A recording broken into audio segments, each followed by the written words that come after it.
নমস্কার বন্ধুরা, আমি সোমা। বেঙ্গলি ফুড ইজির আজকের এই ভিডিওতে আমি খুব সুন্দর একটা টকঝাল মিষ্টি কুলের আচার আপনাদের সাথে শেয়ার করলাম।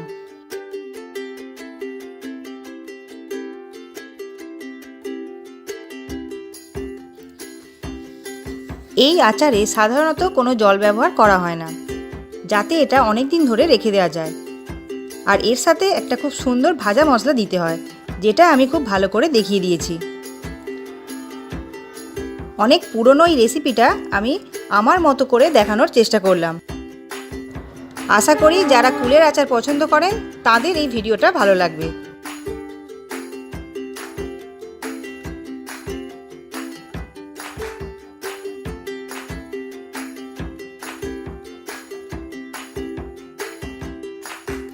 সবার প্রথমে আমি আচার বানানোর একদিন আগে কুলগুলোকে ভালো করে ধুয়ে সামান্য নুন হলুদ মাখিয়ে নিয়ে এগুলোকে চড়া রোদে শুকিয়ে নেব, অন্তত 3 থেকে 4 ঘন্টার জন্য।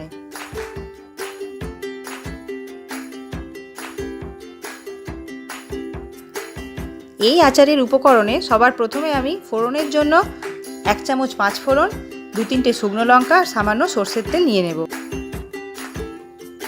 আর ভাজা মশলার জন্য আমি নিয়েছি 1 চামচ কালো জিরে, 1 চামচ সরষে, 1 চামচ মৌরি, 1 চামচ জিরা, 1 চামচ মেথি আর কয়েকটা শুকনো লঙ্কা।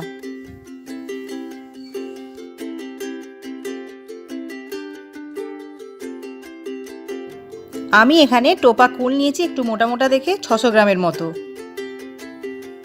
আর এর সাথে আমি আখের গুড় নিয়েছি 500 গ্রামের মতো।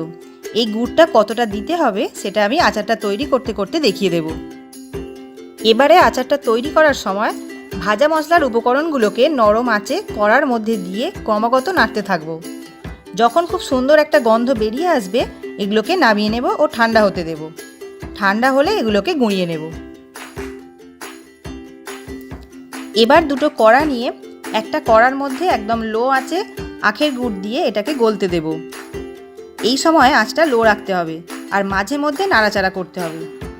যখন গুড় গলে যাবে পাশে কড়া বসিয়ে 1 টেবিল স্পুন সরষের তেলে 5 ফোড়ন ও শুকনো লঙ্কা ফোড়ন দেব। ফোড়নটা ভালো করে ভাজা হয়ে গেলে আঁচটা কমিয়ে দেব ও এতে কুলগুলো দিয়ে দেব।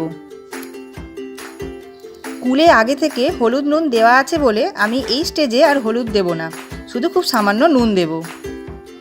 এটাকে খুব বেশি ভাজার দরকার নেই, সামান্য একটু নাড়াচাড়া করে নিয়ে এর মধ্যে গলানো গুড়টা দিয়ে দেব। গুড়টা মোটামুটি একটু আন্দাজ করে দিতে হবে। মোটামুটি কুলগুলো কভার হয়ে গেলে সেটাই সাধারণত যথেষ্ট থাকে, তবে কুলের টকের ওপরই গুড়ের পরিমাণটা নির্ভর করে। তাই একটু নাড়াচাড়া করে যখন কুলের রসটা মিশতে শুরু করবে সেই সময় একটু চেখে নেবেন।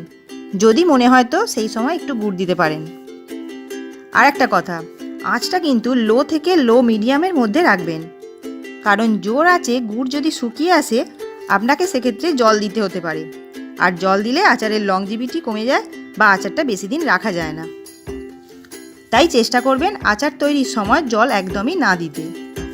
মিডিয়াম আঁচে এটাকে মিনিট 10 রান্না করতে হবে। 10 মিনিট পরে একটা কুল তুলে দেখে নেব কুলগুলো ঠিকঠাক সেদ্ধ হয়েছে নাকি। আর একটা বিষয় খেয়াল রাখবেন, কুলগুলোকে নাবানোর সময় গুড়টা যেন একটু তরল থাকে, খুব বেশি ঘন না হয়ে যায়। খুব বেশি ঘন হয়ে গেলে যখন এটা ঠান্ডা হবে তখন এটা কিন্তু একদম চিটে হয়ে যাবে, তখন আর কুলগুলোকে আলাদা করে তুলতে পারবেন না। যখন এটা হয়ে আসবে আমার ভিডিওতে দেখুন ঠিক এই অবস্থায় আমি এতে ভাজা মশলাটা মিশিয়ে দেব, গ্যাসটা বন্ধ করে দেব। কোনো আচার কিন্তু সঙ্গে সঙ্গে খেতে ভালো লাগে না। এটাকে কাঁচের বোতলে রেখে অন্তত 2 থেকে 3 দিন রোদে দিয়ে তারপর এটা খেতে হয়। দেখবেন এটার স্বাদ কত সুন্দর হয়। আরও একটা কথা, এটা যতদিন রাখবেন এটাকে মাঝে মাঝে রোদে দিতে হবে।